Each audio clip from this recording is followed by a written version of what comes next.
Big news coming in. The Indian Olympic Association IOA formally approving the country's bid to host the 2030 Commonwealth Games. During the special general meeting that has happened, so the IOA has formally approved the country's bid.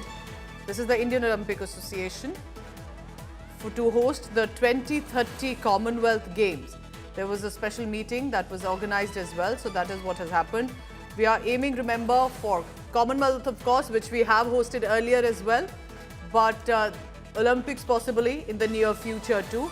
But it would be interesting. It would be important to see how this progresses, because the Indian Olympic Association going ahead to show and showcase and believe that we can host the 2030 Commonwealth Games, and which would be in the next 5 years, but also then go ahead to host the bigger tournament.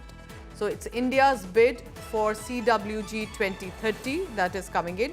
We'll try and get you more details on what this means, and especially all eyes will be if there's one city that we are aiming for here.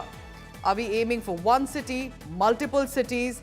What will happen there? Because let's also be real, the last time Commonwealth Games happened, it was this huge tournament that we had looked at and praised, but also there were a lot of charges of malpractice, corruption that had come in here.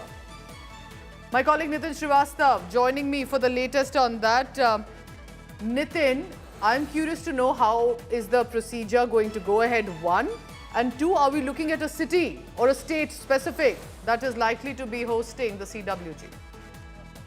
Well, the first and foremost thing that India is now going to host Commonwealth Games again, in today's AGM, which was organized by Indian Olympic Association, they have approved it formally that India is ready to host once again the prestigious Commonwealth Games in the year of 2030. And secondly, you asked me, the targeted cities.